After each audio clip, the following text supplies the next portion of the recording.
عشنا وشفنا بشر الظلم بيحكمنا ويتحكم فينا، بقينا كلنا قلقانين والخوف على طول بينفع علينا. عشنا وشفنا بشر ببلاش، عشنا ويا ريتنا ما شفناش اللي يموت علشان بيقول كلمة حق وحقه ما جاش. شفنا حاكمها زلها يحكمها يا اما يهدها، وابنها يحمل عايز التمن احتاجت يطلب منها.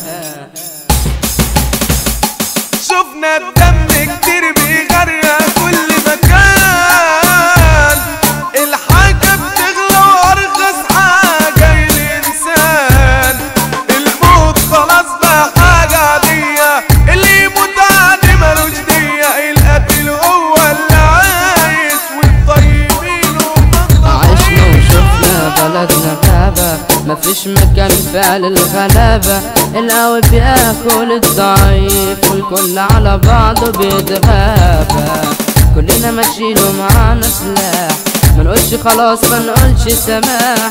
شوف كم واحد راح وضحايا، شوف كم واحد بقى سفاح.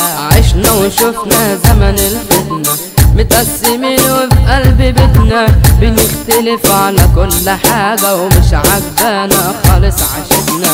شفنا إرهاب دمر تخريب تفجير خطف اغتيال تعذيب، وبقى ابن بلدك بيعاملك وكأنك في بلده غريب. شفنا تحرش واغتصاب والإدمان طهن وخراب، بقينا باصين على الغلط من غير دهشة ولا استغراب. الناس بقوا شايفين الحرام حاجة مش غريبة، بيسبوا عدو التريقة عالذوق والطيبة، بقت الأخلاق موضة قديمة وكلامنا بقى كله شتيمة، بنقول أوسخ كلام في الشارع وفي الأغاني وفي السيمة. عيوبنا مش بنخبيها، غلطاتنا بنفتخر بيها، مش مكسوفين ولا ندمانين، عيشة الحرام سايقين فيها، الصح خلاص ما بنعملوش وكلام الحق ما نقولوش، بنشوف الظلم قصاد عينينا نقفل عينينا وما نشوفوش. محمد خليفة